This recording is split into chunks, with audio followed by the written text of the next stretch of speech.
Hunter x Hunter fans everywhere, welcome to the second episode of our post-anime recap series. Make sure you've watched the first episode. It's packed with crucial details, and without it, you won't get how we got here. Thanks for your legendary likes and comments. I love each and every one of you. Let's dive in. Over the past few months, Kurapika has succeeded in recovering a large portion of his clan's eyes, but it wasn't easy. He resorted to deception, bribery, and even threats, abandoning his principles for the cause. But this struggle is about to end.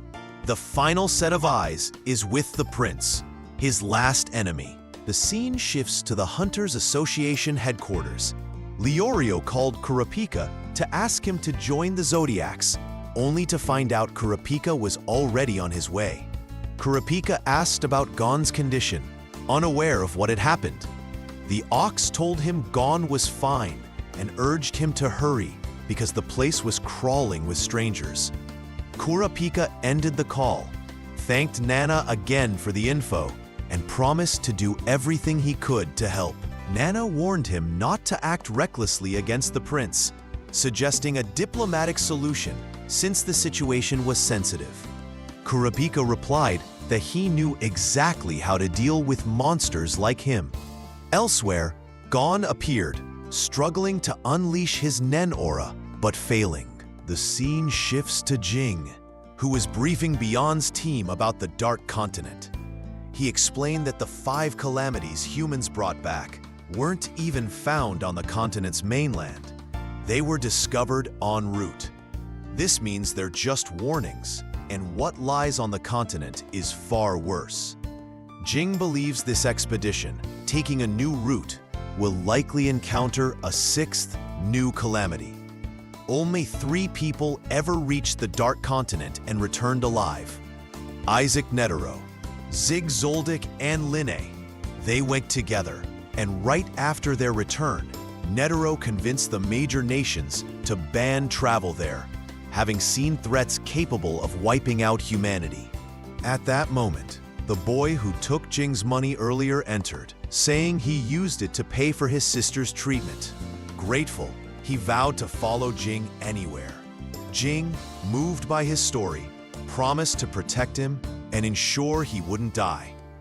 A team member asked Ging about his information source. He revealed that 300 years ago, a man explored the Dark Continent alone and documented everything in a book called East and West. But it only covers the eastern part. No info exists on the west. The team wondered why. Ging suggested the author either couldn't complete the journey, the western part was lost, or he's still writing it. This shocked everyone. How could someone from 300 years ago still be writing? They speculated he might have found a plant for longevity or curing all diseases. The bombshell? The book's author, Don Freecss, is Jing's ancestor, meaning Ging comes from his lineage. This man, guys, did what neither Netero nor Zig could, potentially making him the greatest hunter in history. Meanwhile, Ging got a call from Gon, who said he couldn't unleash his aura and didn't know why. Ging explained that his aura might be active, but he can't see it. Gon's back to square one, like a normal human. Ging told him to accept his situation as he should have died, but got a second chance. He urged Gon to live like a regular person and find a new goal. Gon took his father's advice and returned to Whale Island to stay with his aunt Mito. During dinner, Mito asked if he was upset about not joining Ging. Gon said he'd only be a burden to his father and admitted that if he regained his Nen, he might consider going. He explained that his search for Ging wasn't about meeting him, but about the challenge of finding him.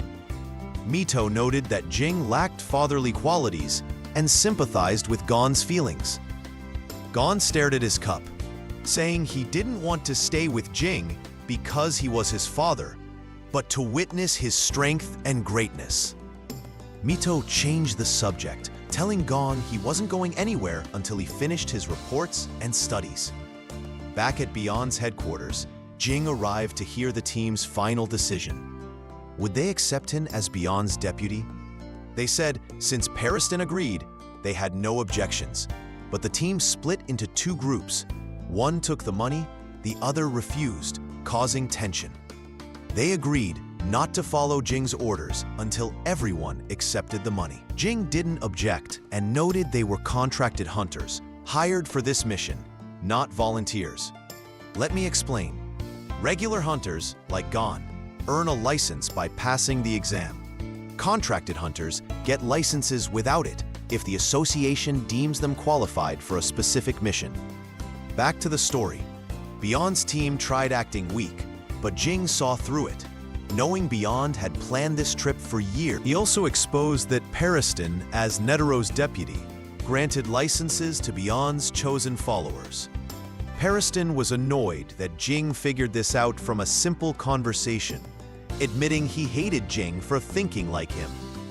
Ging declared cowards couldn't go to the Dark Continent, confirming the team's confidence in their skills.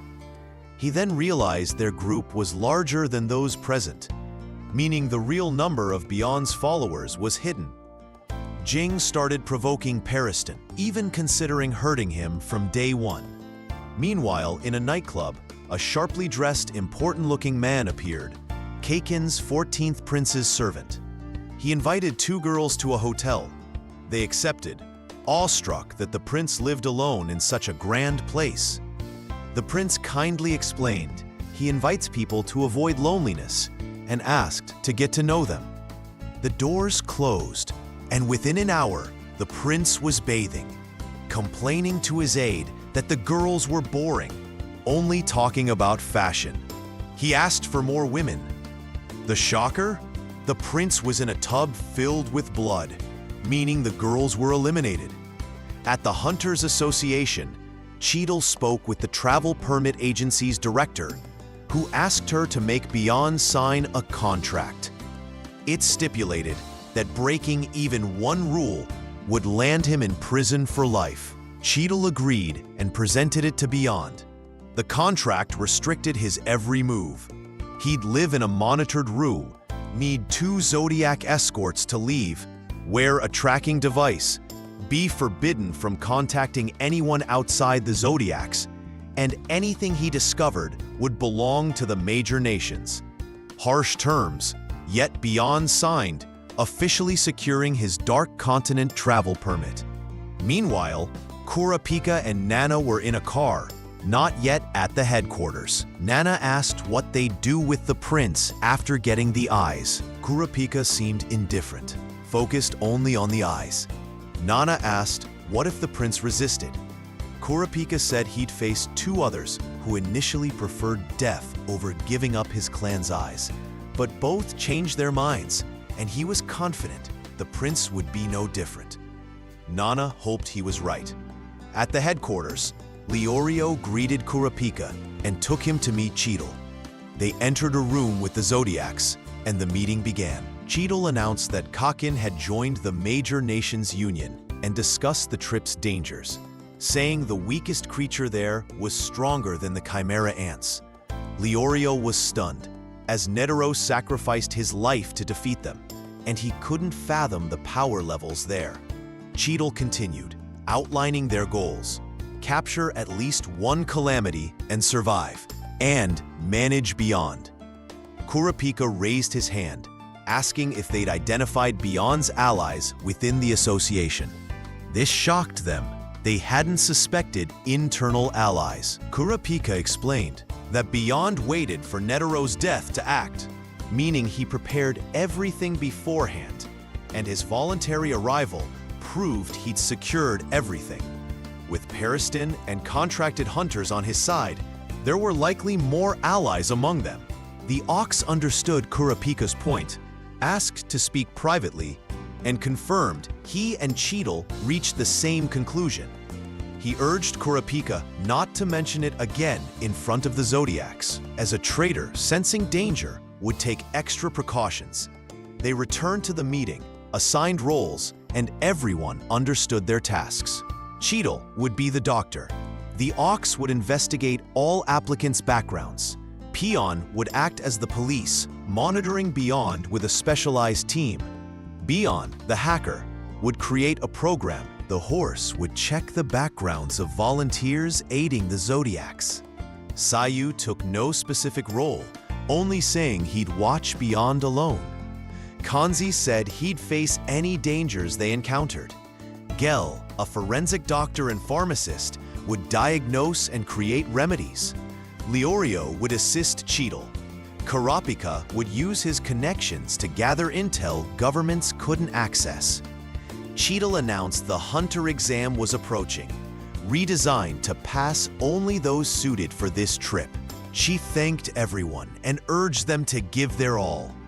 A month later, Ging showcased his Nen manipulation skills to Beyond's followers, who tried and failed to mimic him. One challenged Ging to a vocabulary contest in an ancient language, and Ging easily won, convincing him to accept Ging as number 2 and take the money. Pariston entered, saying the Hunter exam ended and all the mercenaries they planned to hire failed. He admitted the examiner could read minds, and every mercenary failed the lie detector test. A follower noticed Ging and demanded he leave, as he worked for the Hunters Association. Ging didn't deny it, but said he wanted to do as he pleased on the trip, aligning with Beyond. They didn't believe him, but the boy who took Jing's money defended him, asking for time to prove Jing's loyalty, as he initially doubted him too, but no longer did. More people arrived, loyal only to Beyond, not caring who was number 2.